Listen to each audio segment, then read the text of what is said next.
One Man's Family, brought to you every weekday night at this time, transcribed by Miles Laboratories, makers of Alka-Seltzer, and many other fine, dependable pharmaceutical products.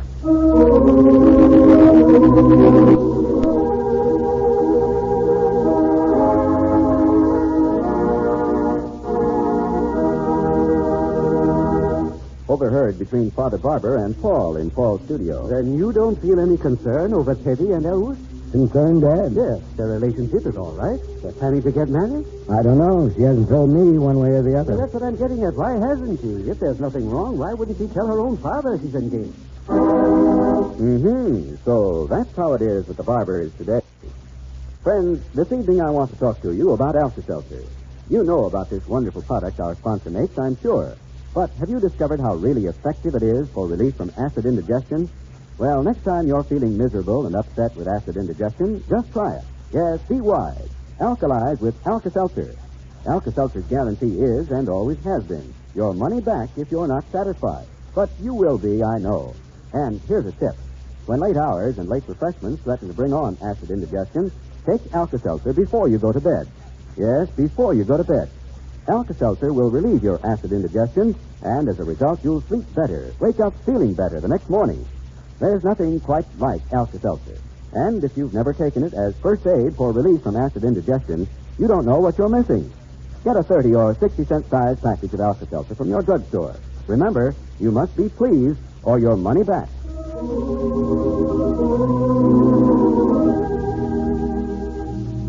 Chapter 8, Book 78. Midnight brings a peaceful quiet to the sedate neighborhood in Seacliff, San Francisco. Most of the houses are dark now. But at the Barbour family home, there is a light on at the top of the house where Paul sits alone reading. Presently, he hears someone coming up his stairs. Then a hesitation on the landing outside his door. Teddy? You in bed, Paul? Oh, Dad. Come in. Yes, I saw a light on up here. Oh, I'm just sitting here reading. Come on in. Yes, been very wakeful tonight, so I got up and put on my robe and slippers. Oh, here. Sit down. Yes. Anything wrong? I don't know. That's what I wanted to talk to you about. Teddy's not home yet? Not yet, no. She and Giddings went out for the evening. Paul, is everything all right between them? I mean, their engagement. Teddy's acting very strangely about it, it seems to me. Oh? So far as I know, she has never confirmed it to any of us. Well, maybe she feels it isn't necessary after that article came out in the paper. Said she and Elwood were going to get married, and not much you can add to that, is there? But why hasn't she talked about it to me or to your mother? A couple of times I've brought up Elwood's name to her, trying to open the door, as it were, so I could extend my felicitations and best wishes, that sort of thing, but she changed the subject. Now, that isn't my idea of the way a young lady should act who is about to be married. My experience has been that an engaged person, particularly a woman, can't talk about anything else. Yes, they're full of ecstasy over wedding plans, trousseaux, and... Well, you know about all that as well as I do. Well, Dad, Teddy's never been the giddy type or inclined to be over-enthusiastic. Yes, but she... And then, too, you must remember that she's had a lot of sobering experience these past few years. An army nurse sees a lot of life that isn't pretty. I realize all those things, Paul, and I'm also aware that Teddy is no longer young. Oh, I mean by that she is...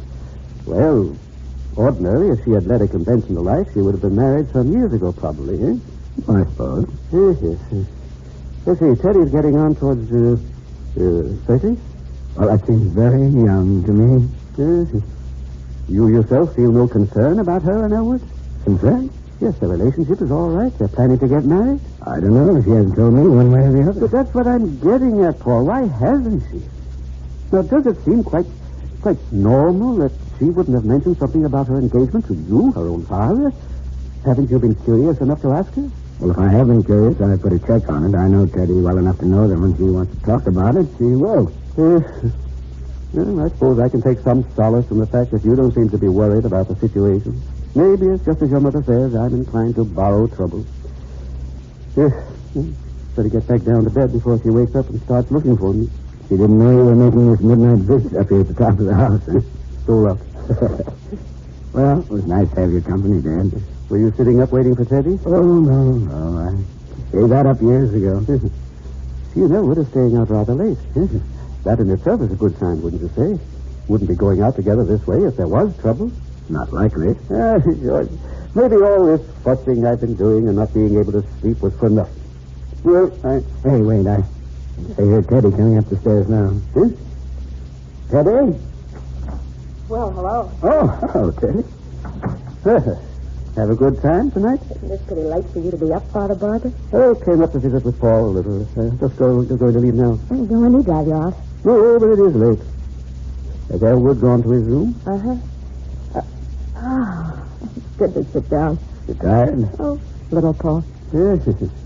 But you must have enjoyed the evening, you and Elwood, eh? It was very pleasant. Paul and I were discussing Elwood a bit ago. Fine, stable young man. Steady. Got a lot of character. The kind of man you can depend on, eh? Yes. Of course, it's none of my business, but I don't think you could find a better husband. Well, I better be getting back to my room. Yes, I'd like to catch Elwood before he gets to bed. Just to tell him good night, you know. Like to make him feel at home here. Good night, Teddy, my dear. Good night, Father Barbour. Good night, Dan. Yes. Well, Father Barbour's practically pushing me into marriage, isn't he? You don't like it? I don't think I do, no. But one thing about you, Paul. I never feel that you're going to put pressure on me to do something I don't want to do. Is there something you don't want to do? Now, Elwood, I suppose you're wondering about that the way the rest of the family is. I've wanted to talk to you about it, Paul. The reason I haven't is because I don't know exactly what to tell you. Mm-hmm. What do you think of him? Is that going to influence your decision? Well, how could it help it? I trust your judgment more than any person in the world. You know that. And I couldn't marry somebody you disapproved of. Why not? Well, I just couldn't. And if I put my approval on Elwood, would you marry him then? Probably. It'd make a tremendous difference. Suppose you weren't here and he wasn't, but you were both still in Germany and you had to make up your mind without me. Then what would you do? I don't know. Maybe that's why I haven't married in all these years. Because you weren't there. Your judgment is so much sounder than mine. Not when it comes to selecting a husband, it isn't. But it's only natural for me to wonder what you would think. Well, all my life I've measured people by you. I never meet a single person that I don't say to myself, I wonder what Paul would say to him. Or, yes, he's nice, but why can't he be more like Paul? But there's a fallacy back of all that, Teddy. What you're using for a measuring stick is not really Paul Barbour, this man sitting here talking to you now. It's an ideal, an imaginary person who is actually non-existent. It's an illusion that you build up from childhood of an all-seeing, all-forgiving, and wise father figure that all of us seek in life but never find in human flesh. If I think I've found it, isn't that just as good? If you fulfill all the requirements I need or ask for, what difference does it make whether you actually are that way or not? Yes, but if you're going to evaluate your fellow men by an illusory ideal, then they'll always fall short. Human frailty can never match up to it. You will go on forever searching and never finding this ideal. You mean, then, that I should marry Elwood while I got the chance? I didn't say that. I'm simply pointing out that you must be realistic in your appraisal of him. Do you love him as he is, as Elwood Giddings, as a man? You can't fit him into a pattern that your imagination has conceived as an ideal, because that ideal is unattainable. Oh, I know that. And I've told myself that I'm unconsciously looking for someone as near like you as possible for a husband. In fact, it was because of this that I made up my mind not so long ago that I would marry someone. But I got too old and lost the chance.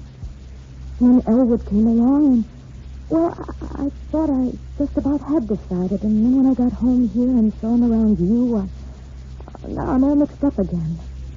Oh, Paul, what should I do? Should I just go ahead and take a chance? Lots of women do that, and it works out, doesn't it? Please tell me what you think of him. You used to tell me what you thought of boys I'd been around when I was little. Yes? Well, I feel little now, Paul. Yes, but you're not. You're a woman, Teddy. A mature, wonderful woman who must make her own decisions. Emotionally, you want to regress and be that little girl and have me make up your mind for you. Take the responsibility. I can't. No one can decide this but you. If I said go ahead and marry Elwood, you'd do it, wouldn't you? Yes. And isn't that wrong and unfair to you both? Paul. It isn't because I don't want to help you. You know I'd do anything in the world for you. Yes? But the best way to do that is to make you strong and secure in your own right. And you can only do that by standing on your own feet, free from me. You can't go home again, Ted. I don't mean that I won't always be here to sustain you, to guide you where I can, and to give you strength. I will. But your happiness lies within yourself. Huh? Believe me, my impulse is to make a little girl of you again, to comfort you and let you cry on my shoulder. But that would only be harmful to you, and would solve nothing. You want to be strong. Yes, I do, Paul. And I'll try. Good girl. You're tired. Why don't you go to bed? You're the one who's tired. I've been so selfish, pouring out all my troubles after all you've been through. Leaving Christine. She told me how dreadful it was when she had to leave you. I've worried about you, Paul, ever since I got home. Well, you needn't. The doctor told me I was sound as a dollar. But your voice doesn't seem... Teddy, dear, my voice is going to be all right. It's just what I've been telling you. When your emotions get out of hand, all sorts of things happen. Losing Christine was a terrible shock to you, wasn't it? More than you've ever let on. Well, I'm going to get over it. Have to. I talked to you about strength. I'd better set a good example, don't you think? Oh, Paul. I don't care if it is weak. I adore you.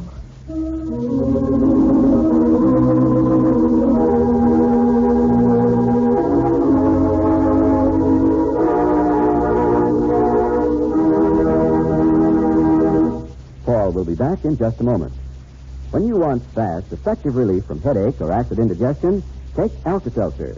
Yes, friends, Alka-Seltzer is dependable first aid for relief from these common ailments. And that's why you'll always want to keep an ample supply of Alka-Seltzer handy, ready to come to the rescue whenever you feel miserable with one of these discomforts.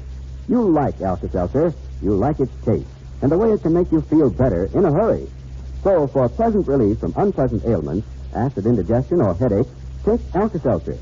Get Alka-Seltzer at any drugstore on this guarantee. You must be satisfied or your money back.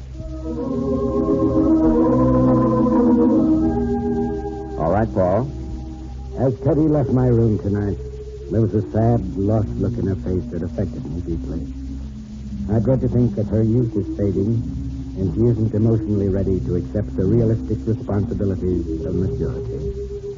Well, that's how it is with the Barbours today. Good night.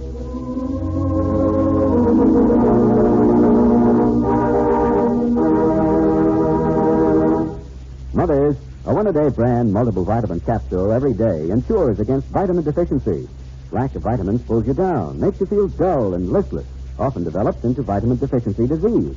Take care of yourself and your family. See that every member takes a one-a-day brand multiple vitamin capsule every day. Be sure it's a one-a-day brand in the blue package with the big one.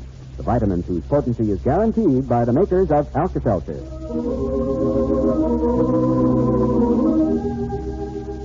One Man's Family is brought to you each weekday night at this time, transcribed by Miles Laboratories, makers of Alka-Seltzer.